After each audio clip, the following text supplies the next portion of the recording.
제가 먼저 읽고 마지막 23절은 다 같이 읽겠습니다. 요한복음 20장 19절에서 23절까지 말씀입니다.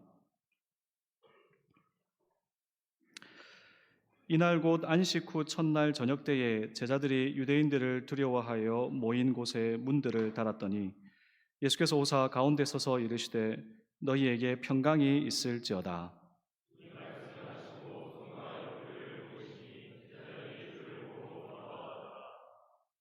예수께서 또 이르시되 너희에게 평강이 있을지어다. 아버지께서 나를 보내신 것 같이 나도 너희를 보내노라.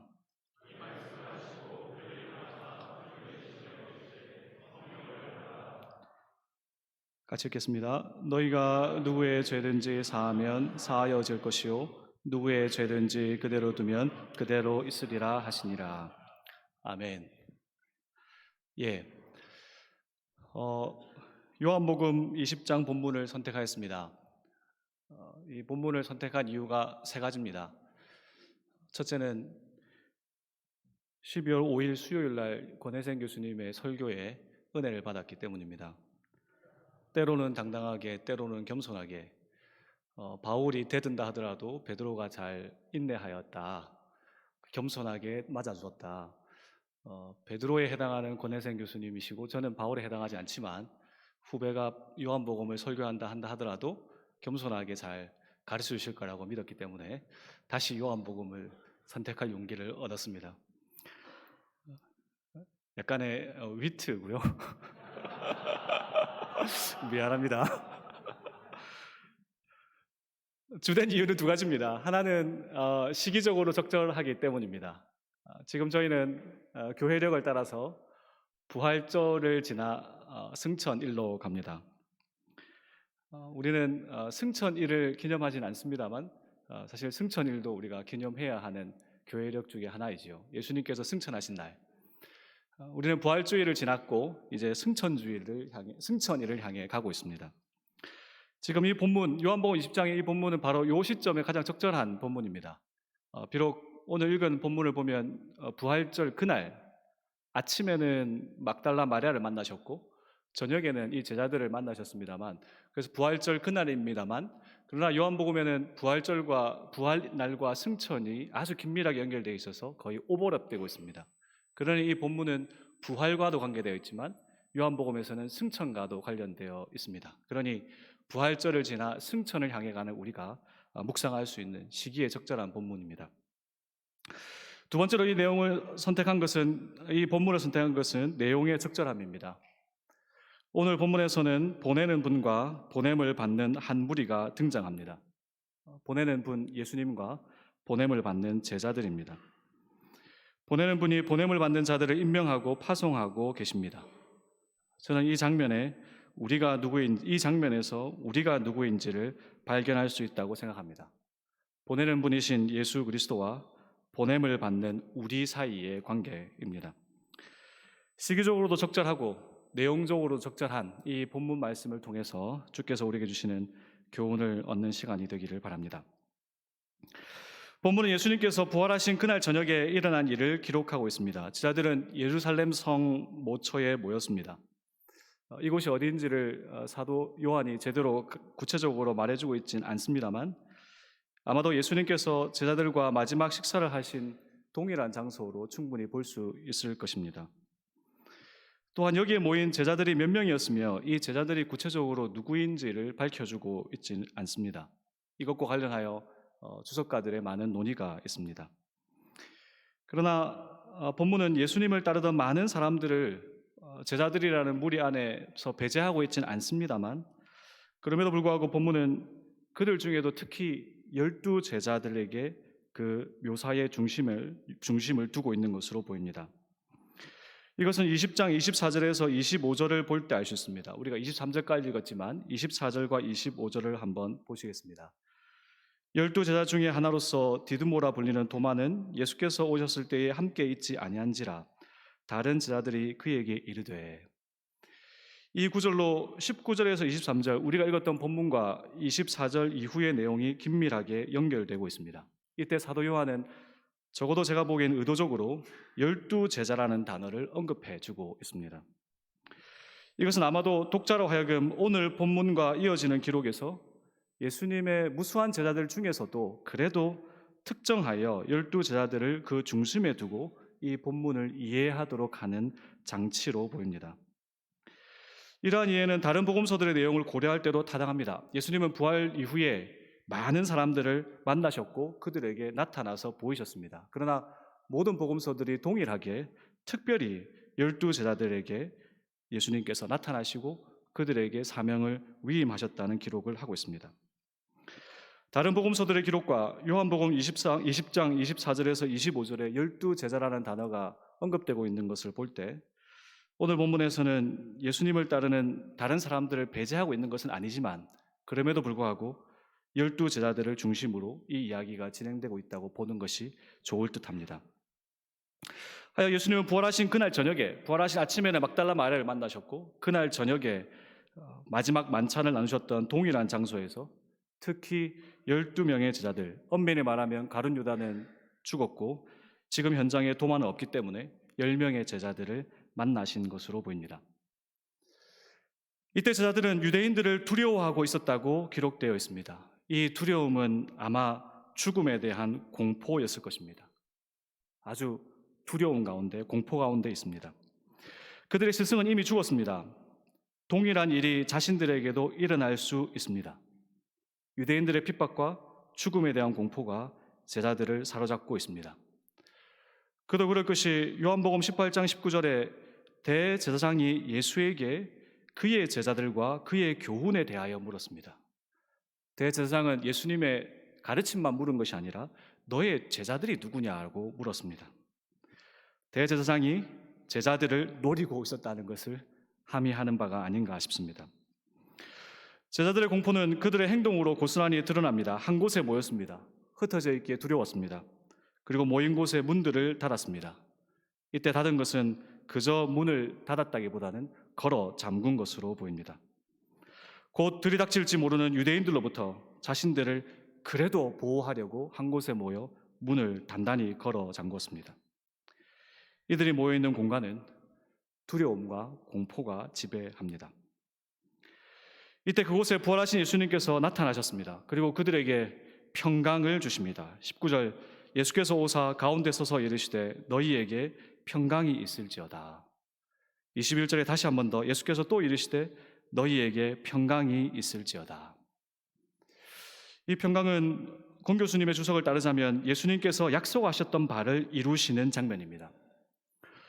고별설교에서 예수님은 평안을 주실 것을 이미 약속하셨습니다. 요한복음 14장 27절과 16장 33절입니다. 그리고 예수님께서 이 평강을 주시기 위해 다시 찾아오시겠다는 약속도 하셨습니다. 요한복음 14장 18절 내가 너희를 고아와 같이 버려두지 아니하고 너희에게로 오리라. 공포에 질려있는 제자들, 두려움과 걱정에 짓눌려 있는 제자들, 그러기에 겁쟁이가 되어서 문을 꼭꼭 걸어 잠그고 옴짝달싹하지도 못하는 그들에게 예수님은 약속하신 대로 찾아오시고 그들에게 평강을 약속하신 대로 주고 계십니다. 이 평강은 죽었다가 부활한 자가 주시는 평안입니다. 20장 22절 이 말씀을 하시고 손과 옆구리를 보이시니 제자들이 주를 보고 기뻐하더라. 이 구절에 따르면 두려움과 공포가 기쁨과 환희로 바뀌는 것은 단지 평강을 받았기 때문이 아닙니다. 평강을 비는 그분을 보았기 때문입니다. 평강을 주는 것보다 중요한 것은 누가 평강을 전하냐는 문제입니다. 말씀하신 대로 죽었다가 다시 사신 주님께서, 약속하신 대로 찾아오신 그분께서, 약속하신 대로 평강을 주시는 그분께서 죽음을 이기시고 부활하셔서 평강을 주실 때 제자들은 제대로 된 평강을 선물로 받습니다. 제자들은 죽음이 두렵고 유대 지도자들이 두려웠습니다.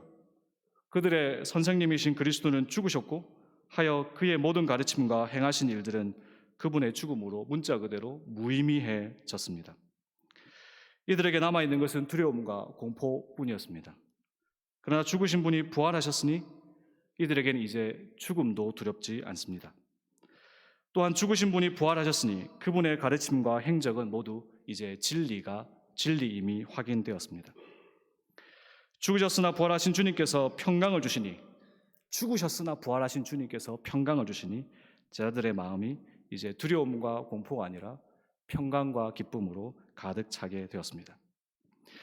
요한복음 16장 22절 지금은 너희가 근심하나 내가 다시 너희를 보리니 너희 마음이 기쁠 것이요 너희 기쁨을 빼앗을 자가 없으리라. 이 말씀도 예수님이 약속하신 대로 성취하신 것입니다. 이렇게 제자들을 공포에서 두려움에서 평강과 기쁨으로 단번에 옮기신 예수님께서 이제 막달라 마리아만 만나시지 않으셔야 했던, 제자들도 만나셔야만 했던, 특히 여타에 다른 충성스러운 사람들이 아니라 특히 10명의 제자들을 만나셔야 했던 목적이 나타납니다. 21절 하반절입니다. 아버지께서 나를 보내신 것 같이 나도 너희를 보내노라. 요한은 이 말씀을 막달라 마리아에게가 아니라 특히 제자들에게 예수님께서 하고 계신 것으로 기록하고 있습니다. 흥미로운 것은 예수님은 마리아도 사실 보내셨습니다. 그러나 마리아는 제자들에게로 보내셨습니다. 요한복음 20장 17절에 마리아를 보내시면서 제자들에게 가라 하셨습니다. 그러니 요한은 지금 예수님이 누군가를 보내신다, 누군가를 예수님께서 보내신다는 사태와 관련하여서 마리아와 제자들을 구분하고 계십니다. 예수님은 마리아는 제자들에게 보냈고, 그리고 이 제자들에게는 다른 의미로서의 보내심을 말씀하고 계십니다. 바로 이 지점에서 제자들이 사도들이 됩니다. 사도라는 단어의 뜻은 잘 아시듯이 보냄을 받은 자라는 뜻입니다. 제자는 부름을 받았지만 사도는 부름받았을 뿐만 아니라 보냄을 받은 자입니다. 마리아는 부름을 받은 자이지만 요한복음 20장 21절이 말하는 보냄을 받은 자는 아닙니다. 그러나 10명의 제자들, 원래 12명이었던 제자들은 부름도 받았으면서도 이 말씀을 통해 보냄도 받고 있습니다. 이렇게 제자들을 사도로 만드시면서 아버지께서 나를 보내신 것 같이 나도 너희를 보낸다라는 이 보낸다는 동사를 가지고 이들을 사도로 만드시면서 이 짧은 한마디를 통해 예수님은 사도가 어떤 자여야 하는지를 가르치고 계십니다. 무엇보다 오늘 본문도 이야기하듯이 예수님께서 보냄을 받으신 분입니다. 아버지께서 예수님을 보내셨다 하셨습니다. 예수님은 스스로 오신 분이 아닙니다. 요한복음 8장 42절 예수께서 이르시되 하나님이 너희 아버지였으면 너희가 나를 사랑하였으리니 이는 내가 아버지께로부터 나와서 왔습니다. 내가 스스로 온 것이 아니요 아버지께서 나를 보내신 것이니라. 여기 아버지께서 나를 보내셨다가 요한복음 20장 21절에 아버지께서 나를 보내신 것 같이와 동일한 표현입니다. 그러기에 히브리서 기자는 아주 담대하게 예수님을 사도라고 말했습니다. 히브리서 3장 1절 그러므로 함께 하늘의 부르심을 받은 거룩한 형제들아 우리가 믿는 도리의 사도이시며, 예수님을 사도라고 말하면서 예수님께서 스스로 보냄을 받은 자다라고 말씀하신 것을 히브리서 기자가 따라 기록하고 있습니다. 이렇게 예수님은 보내심을 받으신 분이시기에 보내신 분의 일을 이루시는 것이 그분이 이 땅에서 해야 될 일이었습니다. 스스로 온 자는 자신의 뜻을 스스로 그저 행합니다. 그러나 보냄을 받은 자는 반드시 보내신 분의 일을 해야 합니다. 요한복음 5장 46절 내게 주사 이루게 하시는 역사 곧 내가 하는 그 역사가 아버지께서 내게 주사 이루게 하신 역사다라고 예수님이 자신의 일을 기술하고 계십니다. 요한복음 12장 49절 내가 내 자의로 말한 것이 아니요 나를 보내신 아버지께서 내가 말할 것과 이룰 것을 친히 명령하여 주셨으니 내가 이르는 것은 내 아버지께서 내게 말씀하신 그대로니라. 예수님은 말씀도 아버지께서 하라 하신 말씀을 하셨습니다. 요한복음 8장 28절도 마찬가지입니다. 이에 예수께서 이르시되 너희가 인자를 든 후에 내가 그인 줄을 알고 또 내가 스스로 아무것도 하지 아니하고 오직 아버지께서 가르치신 대로 이런 것을 말하는 줄도 알리라. 예수님은 스스로 하신 것이 아니라 보내신 분, 아버지께서 하라는 대로 하신 분이십니다. 보내신 분의 일을 함으로써 예수님은 보내신 분을 나타내 보여주셨습니다. 요한복음 12장 42절에서 45절 예수께서 외쳐 이르시되 나를 믿는 자는 나를 믿는 것이 아니요 나를 보내신 이를 믿는 것이며 나를 보는 자는 나를 보내신 이를 보는 것이니라. 보내심을 받으신 예수님의 이러한 모습이 보내심을 받았기 때문에 보낸 분께서 맡기신 일만을 해야 하는 이러한 모습이 보내심을 받았기 때문에 보내신 분을 드러내야 하는 이러한 모습이 예수님께서 이제 보내시는 자들의 됨됨이가 되어야 합니다. 왜냐하면 아버지께서 예수님을 보낸 것처럼 아버지께서 예수님을 보낸 그것처럼 그렇게 예수님이 제자들을 보내고 계시기 때문입니다. 보내신 아버지와 보냄을 받은 예수님의 관계가 보내시는 예수님과 보냄을 받는 제자들의 관계여야 한다는 예수님의 말입니다. 그러기에 보냄을 받으신 예수님께서 보내신 아버지께 매였던 것처럼 보냄을 받는 사도들은 이젠 제자들이 단순히 제자들이 아니라 보냄을 받고 있기 때문에 보냄을 받는 사도들은 보내신 예수님께 반드시 매여야 합니다. 예수님께서는 스스로 오신 것이 아니라 보냄을 받았기에 보내신 분이신 아버지의 일을 이루셔야 했습니다. 이제 제자들도 사도가 되었으니 마찬가지입니다. 그들은 스스로 오고 가는 자들이 아니라 보냄을 받는 자들이기에 보내시는 예수님께 매여야 합니다. 예수님께서 행하시고자 하는 일을 행해야 하며 예수님께서 말씀하시는 바를 말해야 합니다. 자기 스스로 자의로 일을 더 보태서도 안 되고 자기 스스로 자의로 말을 더 보태서도 안 됩니다. 사도는 보냄을 받은 자는 보낸 분을 뜻을 이루는 자들이 되어야 합니다. 그렇지 않으면 제자일 수는 있으나 사도일 수는 없습니다.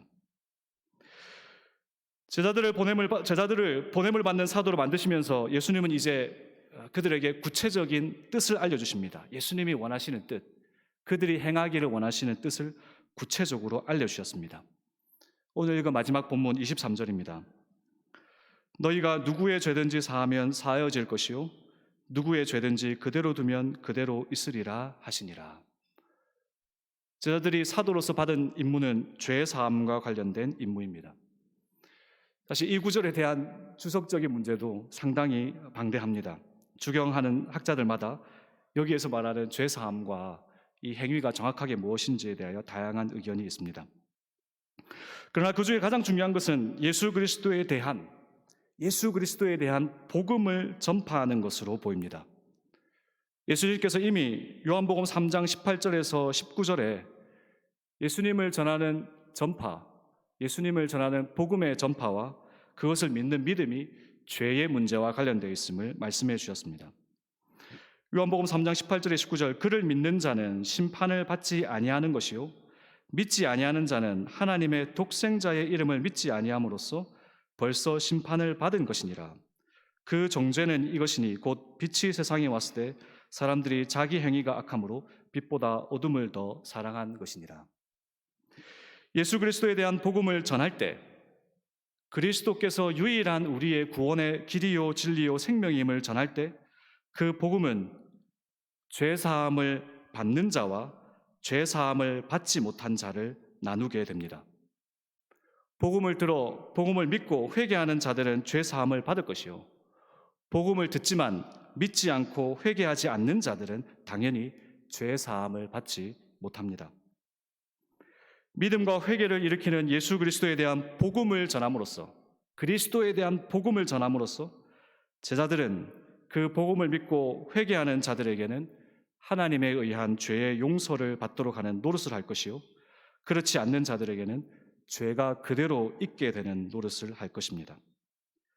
예수 그리스도의 복음을 전하여 믿음과 회개를 일으켜 죄 사함을 받도록 하는 임무를 사도들은 지금 위임받고 있는 것입니다. 이렇게 주님은 제자들을 보내심으로써 이제 제자가 아니라 사도로 만드셨습니다. 그리고 구체적인 임무도 주셨습니다. 그러나 주님께서는 그저 보내고 그저 임무만 주시는 그러한 분이 아니십니다. 주님은 자비로우시기 때문에 임무를 주심과 동시에 보내주심과 동시에 그렇게 할 수 있는 능력도 주십니다. 주님께서는 임무와 함께 그 임무를 수행할 능력과 힘을 선물하여 주시되 오늘 본문에서 그 능력과 힘은 성령 하나님으로 되어 있습니다. 곧 성령을 받도록 하셨습니다. 20장 22절 이 말씀을 하시고 그들을 향하사 숨을 내쉬며 이르시되 성령을 받으라. 핍박과 죽음에 대한 두려움과 공포에 짓눌려 아무것도 하지 못하는 겁쟁이들인 사도들을 이들이 가지고 있는 담력으로는 결코 사도의 역할을 할 수 없습니다. 부활하신 주님께서 그들에게 평강과 기쁨을 주셔서 두려움과 공포를 물리쳐 주시고 더하여 성령을 선물로 주실 때에만 겁쟁이들인 제자들은 능력이 있는 사도들이 될 수 있습니다. 나중에 공의 앞에 서서 너희의 말을 듣는 것이 하나님의 말씀을 듣는 것보다 옳은가 판단하라 라고 담대하게 설교할 사도들은 반드시 성령 하나님의 도우심을 받아야 하는 자들입니다. 요한복음 20장 22절에 성령을 받으라와 사도행전 2장의 성령 강림 사건과의 관계성에 대해서는 다양한 또한 의견이 있습니다. 그러나 그 모든 의견에도 불구하고 보냄을 받는 자들이 주께 보냄을 받는 자들이 보내신 그분께서 주시는 성령을 받지 아니하면 그 임무를 수행할 수 없음을 오늘 본문은 분명하게 알려주고 있습니다. 지금까지 우리는 부활하신 예수님께서 제자들을 보냄을 받은 자들, 곧 사도로 만드시는 장면을 살펴보았습니다. 부활절에서 승천일로 가는 우리에게 적절한 말씀입니다. 뿐만 아니라 이 본문이 우리에게도 적용되어야만 하는 본문입니다. 비록 우리는 사도는 아닙니다. 그러기에 요한일서 1장 1절에 우리는 생명의 말씀에 관하여 직접 들은 자들도 아니요 눈으로 본 자들도 아니요 자세히 보고 손으로 만진 자들도 아닙니다. 이 모든 것은 12 사도들에게만 해당하는 특권이었습니다. 그들은 생명의 말씀에 관하여 직접 들었고 눈으로 보았고 자세히 보았으며 손으로 만진 자들입니다. 우리는 이러한 자들이 아니고 또 인류 역사의 첫 부활절 저녁에 예수님을 직접 만난 자들도 아닙니다. 그럼에도 불구하고 우리는 오늘 이 본문에 우리도 있다고 믿습니다. 왜냐하면 우리 주께서 우리도 보내시기 때문입니다. 우리는 예수님께로부터 최초로 보냄을 받은 자들이 받았던 임무, 예수님께로부터 최초로 보냄을 받았던 사도들이 받았던 그 임무를 오늘 여기에서 수행하기 위하여 주께서 우리를 보내는 그러한 자들이기 때문입니다. 우리는 말씀의 사역자들이 되어 우리 주 예수 그리스도에 대한 복음을 전파하여 믿음과 회개를 일으켜야 하는 자들로 보냄을 받을 자들입니다. 하나님께서는 우리가 전하는 복음을 듣는 자들이 듣고 믿어 회개하도록 우리를 보내실 것입니다. 그러기에 우리는 오늘 본문을 따라 보냄을 받는 자들로 살아가고자 다짐해야 합니다. 우리는 보냄을 받을 것이기에 이제 우리에게는 결정권이 없습니다. 보냄을 받을 것이기에 우리는 반드시 보내신 분의 뜻을 이루어야만 합니다. 예수 그리스도의 복음을 가감없이 전파하여 죄 사함에 이르는 믿음과 회개를 일으키라는 임무를 받을 것이기에 이 임무 때문에 보내질 것이기에 이 임무만을 우리는 수행해야 합니다. 만약 우리가 이 임무를 수행하지 않는다면, 그리고 거기에 무엇인가 우리가 자의로 더한다면, 혹은 거기에 우리가 무엇인가 자의로 더하여 더 말한다면 우리는 그 순간부터 보냄을 받은 자들은 아닙니다. 우리가 만일 스스로 오고 가는 자들이라면 우리의 뜻대로, 우리의 자의대로 모든 것을 할 수 있습니다. 그러나 우리는 스스로 오고 가는 자들이 아니요 우리는 보냄을 받는 자들입니다. 사랑하는 동역자 여러분, 이 사실을 우리는 잊지 말아야 합니다. 우리가 말씀의 사역자로 보냄을 받을 것이라는 것, 우리는 말씀의 사역자로 보냄을 받기 위하여 이 자리에 있다는 것을 잊지 말아야 합니다. 보냄을 받을 것이기에 우리의 정체성은 우리가 스스로 결정하지 못합니다. 우리의 정체성은 이미 결정되어 있습니다. 보냄을 받은 자니 보내신 분의 뜻을 이루라는 것이 우리의 정체성입니다. 다양한 목회의 방식이 있을 수 있습니다. 다양한 말씀 사역의 방식도 있을 수 있습니다. 다양한 선교의 방식도 있을 수 있습니다. 그러나 그 모든 다양성도 중요하지만 그것 앞에 먼저 있어야 될 것은 우리는 보냄을 받은 자라는 정체성입니다. 우리의 자의에 달려 있는 문제가 아니라 우리는 타의에 달려 있습니다. 보내신 분이 우리에게 주신 임무가 우리가 해야 할 바입니다. 이러한 다짐과 함께 오늘 말씀을 통해 주시는 주님의 위로도 잊지 마시기를 바랍니다. 제자들은 두려움과 공포에 휩싸여 그들의 스승의 죽음에도 불구하고 옴짝달싹 하지도 못하면서 좁은 공간에 몸을 숨기고 문을 단단히 걸어 잠그고 겁쟁이로 있었습니다. 이러한 모습은 결코 보냄을 받을 만한 자질의 모습이 아닙니다. 곧 제자들이 보냄을 받는 사도가 될 수 있었던 가능성은 제자들에게 있는 자질에 있지 않았다는 것입니다. 지금 그들 안에서 끌어낼 수 있는 것이어야 두려움과 공포, 걱정과 염려, 소심함과 자괴감뿐입니다. 이 외에 무엇이 이들에게 지금 있습니까? 이러한 그들이 보냄을 받는 자들이 될 수 있는 것은 그들 안에서 끄집어내는 능력이 아니라 외부로부터 그들에게 주어지는 선물에 있습니다. 부활하신 주께서 평강을 주시고, 부활하신 주께서 기쁨을 주시고, 더 나아가 부활하신 주께서 성령을 선물해 주시기에 제자들은 사도들이 되는 것입니다. 제자들이 받은 선물이, 주께서 주신 선물이 그들로 하여금 유일하게 사도가 될 수 있는 근거요, 가능성입니다. 우리도 마찬가지입니다. 우리는 두려워하는 제자들과 다를 바 없습니다. 우리 안에 있는 것이어야 불신앙, 불순종, 미련함, 두려움, 시기, 질투, 공포와 여러 걱정과 여러 염려와 소심함과 자기교만과 혹은 자기 연민뿐입니다. 우리 안에 있는 것을 끄집어내 본들, 그것이 주께서 우리를 보내실 만한 자격에 해당하는 것은 아무것도 없습니다. 우리 안에 우리가 보냄을 받을 수 있는 근거와 가능성은 전무합니다. 그럼에도 우리를 보내시는 주께서는 우리 안에 있는 자질을 보고 보내시는 것이 아니라 보내시고자 하는 그분의 뜻대로 보내시며 그러시면서 우리에게 자질을 넣어주시고 능력을 넣어주십니다. 주께서 우리에게 평강을 주시고 주께서 우리에게 기쁨을 주시고 더 나아가 주께서 우리에게 성령을 능력으로 불어넣어 주십니다.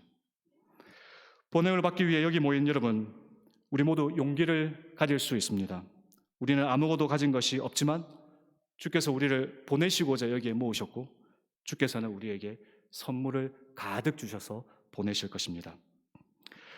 사랑하는 동역자 여러분, 주께서는 지금도 주님의 몸인 교회에 예수 그리스도에 대한 복음이 가감없이 전파되고 믿음이 일으켜지며 참된 회개의 삶이 일어나기를 원하십니다. 사도들을 보내셨던 그분은 지금도 동일하신 분이십니다. 지금도 주께서는 하나님 아버지와 주 예수 그리스도를 아는 참 지식과 영생을 교회의 지체들이 충만하게 누리기를 원하십니다. 이를 위해 주님은 우리를 보내고자 하십니다. 다른 자들이 아니라 우리를 보내고자 하십니다. 보냄을 받는 우리는 이제 스스로 오가는 자들이 아니라 보내시는 분, 임무를 주시는 분께 철저히 매이는 자가 되어야 함을 잊지 마시기 바랍니다. 주 예수 그리스도의 복음을 가감없이 전파하여 믿음을 일으키고 회개하도록 하는 일을 위해 보냄을 받는 여러분, 보내시는 분의 뜻을 반드시 이루시는 보냄받는 자들이 되시기 바랍니다. 이 일에 우리가 부족하다는 것을 부끄러워하지 마시기 바랍니다. 보내는 분은 보냄을 받는 우리에게 많은 선물을 주십니다.